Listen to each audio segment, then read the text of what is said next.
Bismillahirrahmanirrahim. Assalamualaikum warahmatullahi wabarakatuh. Perkenalkan, nama saya Nurul Hidayah dengan NIM 200902501007 dari Prodi Pendidikan Akuntansi kelas A, Fakultas Ekonomi dan Bisnis Universitas Negeri Makassar. Baiklah, di sini saya akan mempresentasikan UAS budget dari mata kuliah budgeting untuk memenuhi tugas akhir saya.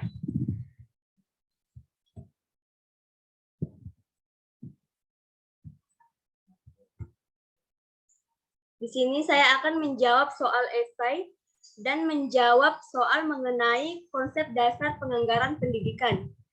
Yang pertama yaitu, pendidikan adalah hak setiap warga negara.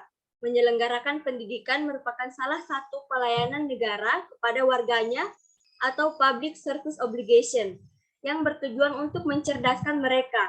Pendidikan merupakan hal penting yang harus diperhatikan negara. Pendidikan merupakan cara formal yang dilakukan negara untuk mencerdaskan warga sehingga akan dihasilkan sumber daya manusia yang memiliki daya saing.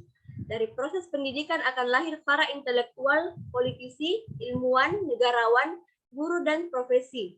Jelaskan jawaban Anda tentang pernyataan tersebut. Menurut saya, oleh sebab itu, warga harus diberikan akses bisa mendapatkan pendidikan tinggi hingga perguruan tinggi.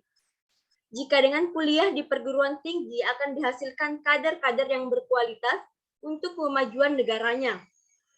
Menjadi kewajiban negara untuk mengalokasikan anggaran guna bisa terselenggaranya amanah tersebut dengan baik. Nah, bagaimana bisa negara membiayai dana pendidikan? Tentu saja dari dana yang diperoleh dari sumber daya alam yang dimiliki oleh negara ini.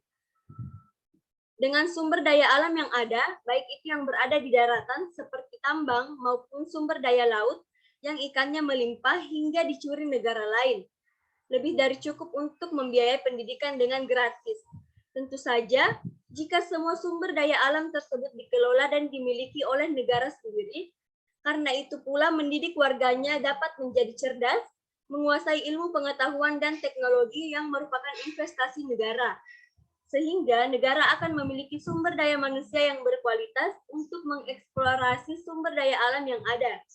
Tidak perlu lagi mengundang negara asing untuk mengeksplorasi sumber daya alam pada negara ini.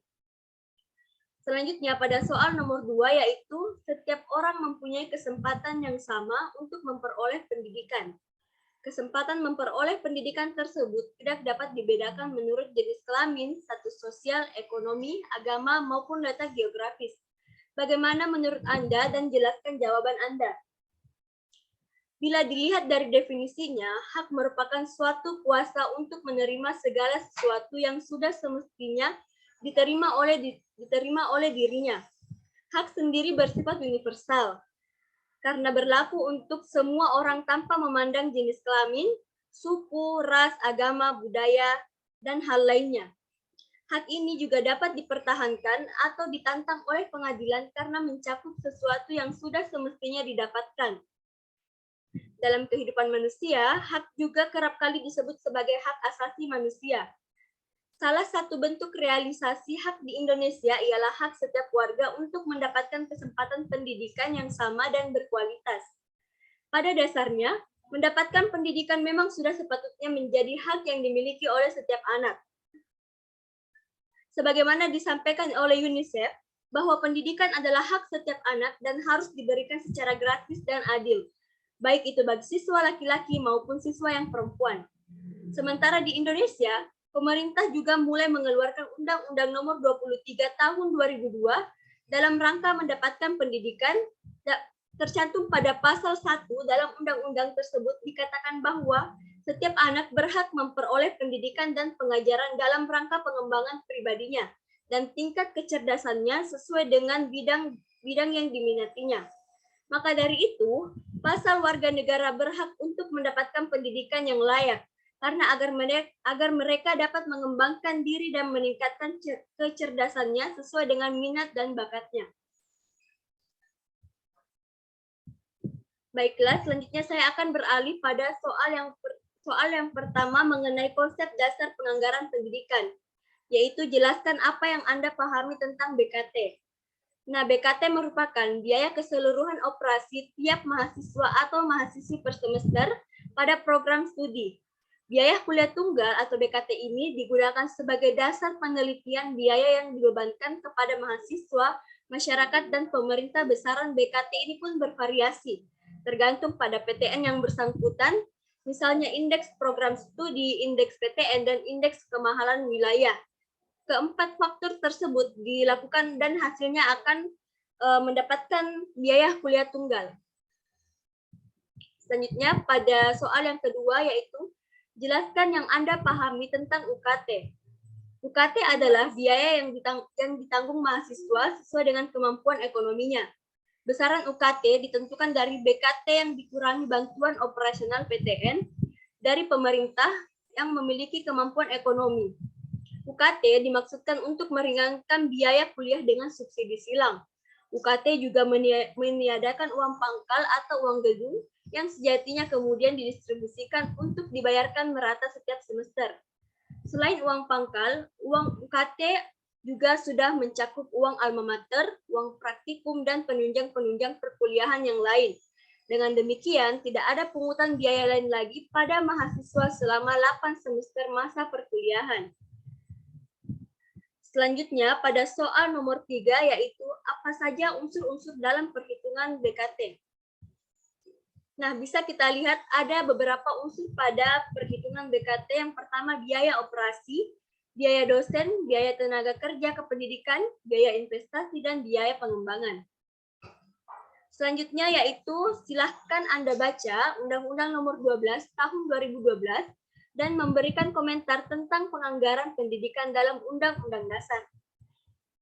Ada 3 poin pada Undang-Undang Nomor 12 Tahun 2012. Yang pertama yaitu di dalam Undang-Undang Nomor 12 Tahun 2012 poin D yang berbunyi bahwa untuk mewujudkan keterjangkauan dan pemerataan yang berkeadilan dalam memperoleh pendidikan tinggi yang bermutu dan relevan dengan kepentingan masyarakat bagi kemajuan, kemandirian, dan kesejahteraan, diperlukan penataan pendidikan yang tinggi secara terencana, terarah, dan berkelanjutan dengan mempertahankan aspek demografis dan geografis.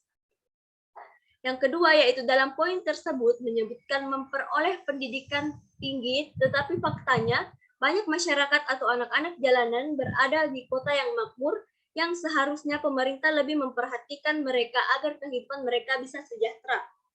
Nah, dalam poin D juga mengharapkan penataan yang disebutkan bisa terlaksana dan terrealisasikan kepada anak-anak bangsa Indonesia. Selanjutnya yaitu membaca Permendikbud nomor 25 tahun 2020 dan memberikan komentar tentang maksud Permendikbud tersebut.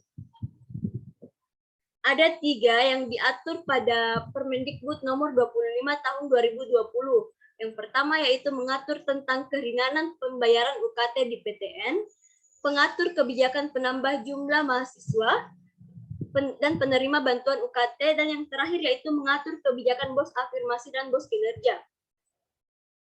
Selanjutnya yaitu menguraikan secara detail komponen kebutuhan biaya perguruan tinggi. Ada 3 komponen yang terdapat di perguruan tinggi. Yang pertama yaitu biaya investasi yang terdiri pada penyediaan sarana dan prasarana, pengembangan SDM, dan modal kerja tetap.